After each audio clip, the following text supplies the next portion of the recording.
আসসালামু আলাইকুম এভরিওয়ান, কেমন আছেন সবাই? দেশি ফুল ব্লগসে আপনাদেরকে স্বাগতম। আজকে আমি আপনাদের সাথে শেয়ার করতে যাচ্ছি ফুলকপি আর দেশি আলু দিয়ে রুই মাছের তরকারি। তো চলুন আর দেরি না করে মূল ভিডিওতে চলে যাই।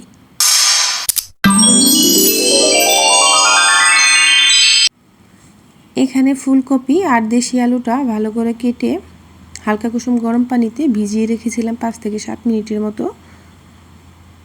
ফুলকপিগুলো হালকা কুসুম গরম পানিতে একটু ভিজিয়ে রাখলে যে ফ্লেভারটা আছে ফুলকপির সেটি আর থাকবে না। এখানে নিয়েছি 4 পিস মাঝারু সাইজের রুই মাছ। এবার আমি ফুলকপি আর আলুগুলো ভালো করে ভেজে নিব। ভেজে নেওয়ার জন্য একটা কড়াই বসিয়ে দিয়েছি, দিয়ে দিব সামান্য পরিমাণে রান্নার তেল। রান্নার তেলটা গরম হয়ে গেলে দিয়ে দিব সামান্য পরিমাণে লবণ আর হলুদ। আমি প্রথমে লবণ আর হলুদটা দিয়ে ফুলকপি আর আলুগুলো ভালো করে ভেজে নিব। তেলের সাথে মিশিয়ে ফুলকপিগুলো অ্যাড করে দিব। ফুলকপিগুলো যদি হালকা লবণ আর হলুদের মধ্যে ভালো করে ভেজে নেওয়া যায় রান্নার আগে, তাহলে কিন্তু তরকারির টেস্টটা ভালো আসবে। আর ফুলকপি রান্নার যে একটা ফ্লেভার আছে সেটিও অনেক সুন্দর আসবে, খেতেও ভালো লাগবে। আমি একটু 3 থেকে 4 মিনিটের মতো ভালো করে ভেজে নিচ্ছি। আপনারা চেষ্টা করবেন ফুলকপি রান্নার সময় একটু ভেজে নেওয়ার জন্য। ভাজা হয়ে গেছে, এবার নামিয়ে নিব। ফুলকপি ভাজার কড়াইয়ে কিন্তু আমি আরও একটু তেল অ্যাড করে দিচ্ছি। দিয়ে দিচ্ছি 4 টেবিল চামচ রান্নার তেল, একটা পেঁয়াজ কুচি। এবার ভালো করে পেঁয়াজটা ভেজে নিব, তারপরে মশলাগুলো একে একে অ্যাড করে দিব। দিয়ে দিচ্ছি হাফ টেবিল চামচ হলুদের গুঁড়া, হাফ টেবিল চামচের একটু বেশি মরিচের গুঁড়া, দিয়ে দিব 1 টেবিল চামচ রসুন বাটা, হাফ টেবিল চামচ ধনিয়ার গুঁড়া,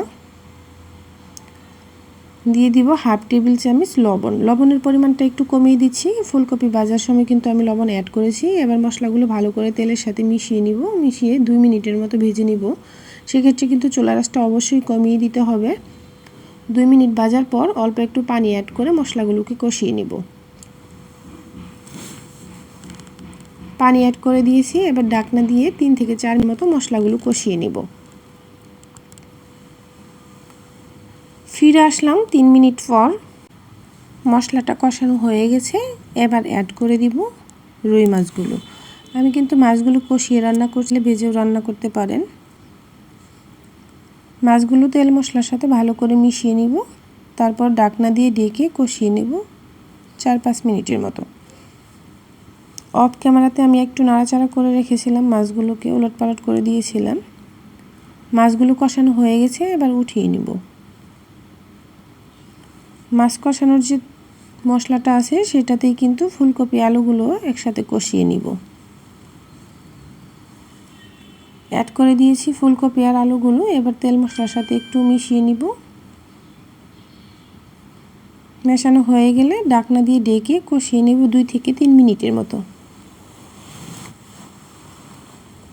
3 মিনিট পর ফিরে আসলাম। ফুলকপিটা কিন্তু একদমই কষানো হয়ে গেছে। আমি একটু নাড়াচাড়া করে দেখিয়ে দিচ্ছি আপনাদের। একদমই কিন্তু ঝোল নেই, একদম মাখা মাখা হয়ে গেছে কষানো। এবার অ্যাড করে দিব কষিয়ে রাখা মাছগুলো। অ্যাড করে দিচ্ছি কষিয়ে রাখা মাছগুলো, তারপর একটু ভালো করে মিশিয়ে নিব। এবার অ্যাড করে দিব হালকা কুসুম গরম পানি। অবশ্যই চেষ্টা করবেন হালকা কুসুম গরম পানি দিয়ে রান্না করার জন্য। যদি বেশি গরম পানিও হয় তাহলে কোনো সমস্যা নেই। আমি এখানে গরম পানি অ্যাড করে দিয়েছি। পানির পরিমাণটা কমিয়ে দিচ্ছি, কারণ ফুলকপিটা ভাজার সময় কিন্তু প্রায় সিদ্ধ হয়ে গেছে। এবার অ্যাড করে দিব কয়েকটা কাঁচামরিচ আর একটু ধনেপাতা। অ্যাড করে দিচ্ছি ধনেপাতা। তারপর ঢাকনা দিয়ে ঢেকে রান্না করে নিব।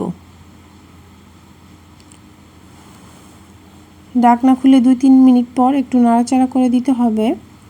যেহেতু পানির পরিমাণটা কম দিয়েছি আমি, তার জন্য একটু নাড়াচাড়াটা বারবার করে দিতে হবে, নাহলে কিন্তু ফুলকপি এক পাট হয়ে যাবে আর এক পাট হবে না, একটু সময় লাগবে।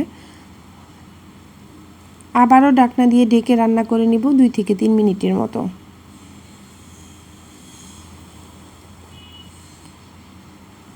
রান্নাটা কিন্তু হয়ে গেছে প্রায়, একটু নাড়াচাড়া করে দিব, তারপর অ্যাড করে দিব আরও একটু ধনেপাতা। ধনেপাতা অ্যাড করার পর 2 মিনিট রান্না করে নামিয়ে নিব। দেখুন নামানো হয়ে গেছে, আমি চুলাটা বন্ধ করে দিয়েছি।